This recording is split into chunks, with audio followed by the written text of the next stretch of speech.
Dr. Hogan, I'm glad to have you on here, and I'm glad I got the opportunity to talk with you about the AAID meeting that we're going to have down in Nashville this September, October. First of all, I just want to introduce you. Obviously, you're Dr. Adam Hogan with the Atlantic Implant Institute. I've been there several times myself. Very, very great educational opportunity. Dr. Hogan, I understand this year you've developed a new teaching technique or philosophy. Would you give me a little insight on that? I know you're planning on introducing it for the first time, and I don't want to Yeah, let the cat out of the bag, but can you just give us a little sample of what it is?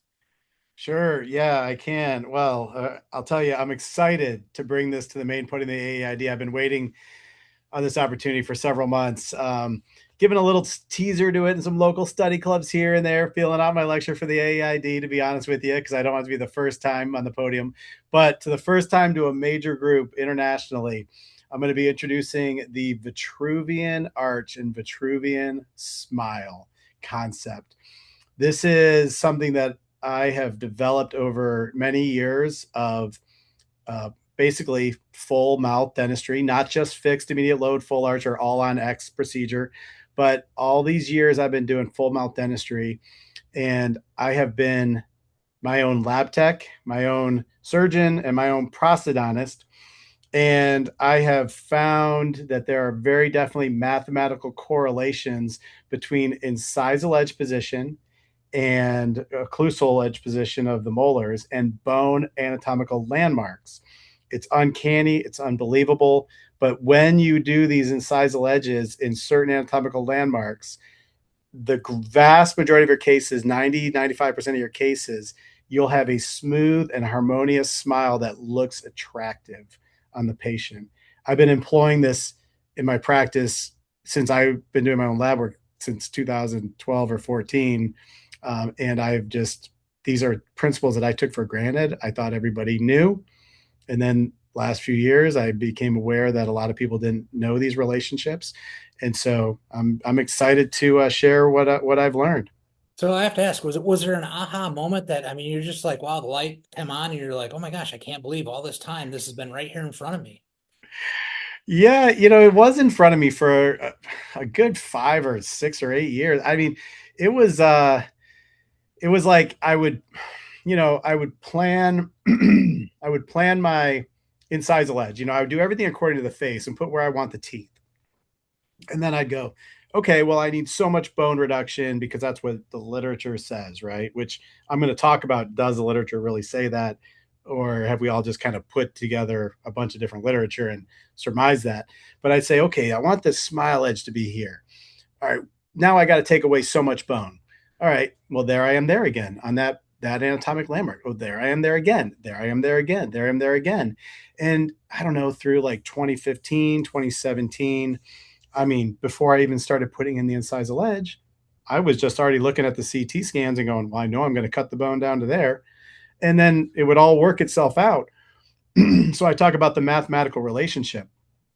In math, when we add and we want to check our addition, we subtract and vice versa. And I found the same thing in relation to the face. We can predict where the incisal edge is from the bone. We can also predict where the bone reduction is from the incisal edge. And so there was this moment where I just kept doing this and doing this and doing this. And I started leaving the guides on the table, not using them, and then not making guides and doing this all according to these concepts. And it's just crazy how it always seemed to work. I mean, there are outliers in human biology here and there, but I'm talking 90% of your patients will fit into this algorithm, and it's a beautiful concept. In fact, I've started writing a textbook on it, and I've got a couple articles out for peer-reviewed literature waiting to be approved. Very cool, very cool. I'm just trying to think back. Wasn't it Da Vinci who came up with the mathematical Yeah, spacing between the face and you're right. It's all yeah, mathematically equivalent, and so yes. it's a very cool concept. I can't wait to hear more about it. I'm looking Yeah. forward to it. When will you be on main podium? So I believe it is Wednesday at the end of the day, which I understand was moved to 4 o'clock hour. And Okay. so I'll be closing the day on Wednesday. So, guys, try to get there early. I'm excited about this. it's going to change the way you perceive full arch treatment. I guarantee it's going to change your practice. But 4 o'clock, you guys can hear me, and then I think we go to the exhibit hall for a welcome reception for the vendors. But you were right about the you were like Leonardo, because I'm a huge Renaissance fan. I'm a big Leonardo da Vinci fan, and Vitruvian Man is, from Leonardo da Vinci. Vitruvius, the old Roman architect. There's I'm just a huge history buff and a Renaissance fan. So when I imagine the perfect smile that I came up with, I coined it the term Vitruvian, the Vitruvian smile, which I have to announce I did put out a trademark on it, but feel free to talk about it. But in publishing, I'm keeping it for my practice full implant choice. Yeah, that's really cool. That's really cool. What a great concept to touch on and to educate people on. I'm looking forward to it. I'll definitely be there. Trust me, I'll be front row center. I'm Thank looking you. forward to that. I've gotten a lot of education from you in the past. I've been to your facility down there in Virginia. Great learning center. I absolutely love it. And every chance I get, I try to get in there and get a little bit more from you here and there. And it's certainly helped out Thank my you. practice, my business, and I can't thank you enough for that. So. I'm humbly honored. Thank you very much. Always good.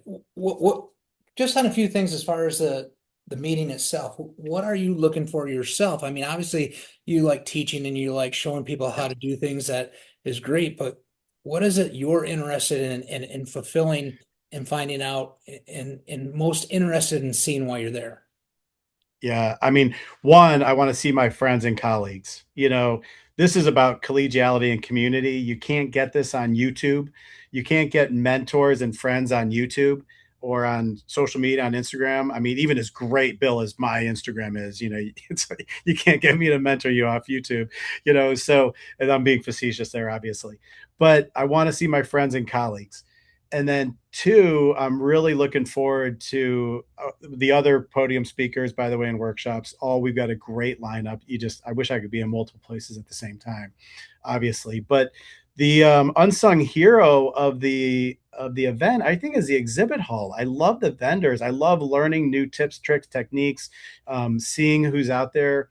We take it for granted as doctors, and we kind of walk by them like they have something to Yeah. sell, but get in the vendor hall and see what's out there that you're missing. Don't be afraid. And then yeah, go ahead. I was gonna say you hit the nail on the head. I mean, getting around, some of our colleagues or buddies and guys that who come up with things in their own practice. I mean, how many times are you sitting there talking to somebody, you're like, geez, that never occurred to me. Oh my gosh, I've done that before, same thing, and I've never Yeah, realized it was something that wasn't talked about or worked upon. right. So much information and learning comes from just talking amongst our peers and our colleagues, just because we're all on the same base. We're all in that same background. We love what we do. We try to help our patients. We try to manage and take care of their problems and give them the best that we have every day. And obviously, hats off to you. You've done a great job teaching many of our colleagues and showing them what it's all about and how to be successful in your business and how to bring in more business. It's like I say, you're top notch when it comes to doing that.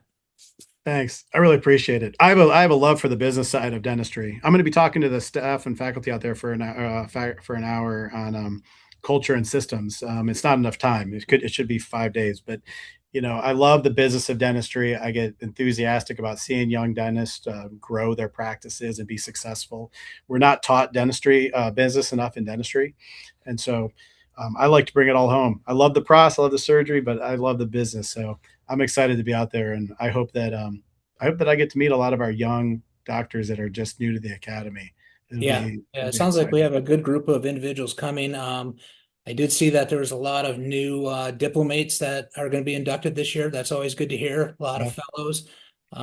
We definitely want to encourage our colleagues and academy members to pursue those levels of education because without that, our main basis isn't supported. And obviously, they learn that education by going to places like your own and staying within the academy. So when right. it comes to the AAID, I mean, what part of the AAID has influenced your personal growth the most? I mean, is there something you can say and put your finger on it, say, you know what, that really helped me get and take me to the next level. The AAID, if it, back me up. Yeah, when I came into practice, Truman Baxter, my mentor, big academy guy. He might have been in the first maxi course. I mean, he's been placing implants since the 70s. And he said, boy, you need to go get your credentials in the AAID. And, Truman, he's like, the voice of God. He's like, if he says do it, you do it. And when I got there in that first year, it was 2006, and I think it was in Chicago. And I met the greatest people above me. The old guard that I just looked up to. They practiced what they preached, implant dentistry, every day of their lives. They were teaching other people how to do it, even the specialists how to do it, and they were writing textbooks. And I thought, man, these people, they've really made it. And the greats. And I thought, man, I need to spend more time around these people, and I want to be like these Yeah. people. Good, good men and women, good family men and women, good practitioners, really care about their patients. And that really influenced my growth, just to want to aspire to be more like them and more like, the people that came before us. Isn't that true? I mean, you are so on spot with that because I think some of my own mentors, and I mean, of course, you're one of them. I'm happy to say that Thank you want to take every bit of knowledge you can away from every time you meet and have the opportunity to sit down with them. It's like learning to play guitar from Jimi Hendrix. I mean, if you. you can sit down and spend 5 minutes with him, just that little bit of time is the most Yeah. uplifting effort you're ever going to get to educate yourself on that particular thing. And Yeah. so, guys like you are at the pinnacle of what we do. And without leaders, without mentors, the educational portion of it just becomes mundane and nobody gets to that high level. So we always have to keep reaching. We always need to go up. We always have to, try to get at new levels and absorb the information from the guys like yourself who are, the front runners and who are the leaders. And, I'm sure I don't have to point this out, but I'm sure a lot of your mentality and mindset has come from your previous career to going to dental school. You want to enlighten From some of the our friends on that? from the Marine Corps. Yes, sir. Roger Yes, that. sir. Well, if you're on video, you see my wall behind me with my swords up here, my scabbard, my Marine Corps non-commissioned officer sword, and a lot of challenge coins. I was a 50 cal gunner in the Marine Corps. Look, the Marine Corps. I love the Marine Corps, and it really defines. It's not just about being the Marine Corps. It's about what the Marine Corps stands for. It's about loyalty, honor, and integrity. Truthfulness, veracity, everything that the Marine Corps is, and it made me. I mean, other than God and mom, the Marine Corps and Truman Baxter and the AAID. I mean, the Marine Corps made me who I am. And I mean, I thank God that I had a chance to do that with the Marines. I thought it would be for life when I was there. It just kind of life took a different path. I mean, that was just God's will. But I really let the values and the discipline that the Marine Corps taught me steer me, on a daily basis.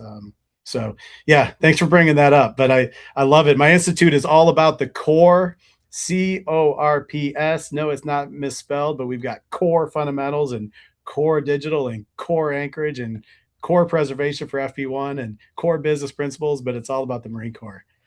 Yeah. Well, thank you for your service. I mean, honestly, it takes a dedicated person to even make that initiative to do those 4 years and sign up for it and turn you into a man. And that's what it did. Obviously, it helped get you on your educational pursuit. And had it not been for those steps that you took, you probably just be an average Joe like the rest of us, right?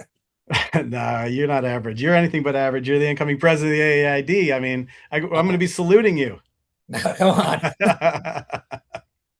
very Well, soon. No, you've done a lot of great things, Bill, for the academy, and I know for your state of Ohio. I know we talked about that on a recent podcast. yes. Yeah, so thank you for your service as well. I appreciate that. Well, wrapping that up, is there anything else that you'd like to discuss or enlighten some of the people who may be listening to this podcast? Well, I just got to say, get out and go to the AAID, attend the AAID. I mean, this has been 20 some whatever years. I've never missed a meeting. I have never gone there and regretted it. I know there's this tendency for younger individuals and younger age groups to kind of skip in-person meetings. I think you're really doing yourself a disservice. You're missing the best part of education and career advancement that you can get, and that is time with colleagues and mentors to help you in your journey. And I think the AAID has never disappointed. It's a fantastic, fantastic organization. And I just look forward to going every year. And this year in Nashville, and what can be better? I mean, Nashville, Vegas, my two favorite cities in the country. You got to go. Yeah, I think they call it what, Nash Vegas? Nash Vegas. That's Nash right. And Vegas. President, you're having a great party, aren't you? Yeah, there's going to be a big party downtown. We are going to be right on Broad Street. We have rented out an entire building on Saturday evening. That is when they're going to turn over the reins to me. Will be that night, but it's going to be Dr. Provenzala's party. They'll be honoring him for his year that of service that he had. Um, Good. but it's and they're going to be buses that are going to charter us down there and bring us back to the hotel lodge, so you don't have to worry about driving. It's going to be a good time. I'm looking forward to it. I know my entire staff is looking forward to it. So if you're bringing your auxiliaries, by all means, bring them for the entire trip. Bring them for Wednesday through Sunday. It's going to be a good time for everybody. Yeah, yeah, you got to bring them. I'm bringing a lot of my staff too. So, it's hard to learn. And I say this when you come to my institute, try to bring some staff members with you because it's hard to implement what you learn without at least a couple of people that work around you every day that get excited and fired up about what you learned and they bring it back home with you. Well, once again, thank you for your service. We appreciate everything, and I look forward to seeing you there. Yeah, thanks for having me on, Bill. I'm looking forward to seeing you in Nashville too. I'll see you before that. I'll see you in Ann Arbor when we talk to the students. Roger that. Okay. All right. All right. Thanks, All Bill. right. Yes, sir. Take care. All right. Take care. Bye.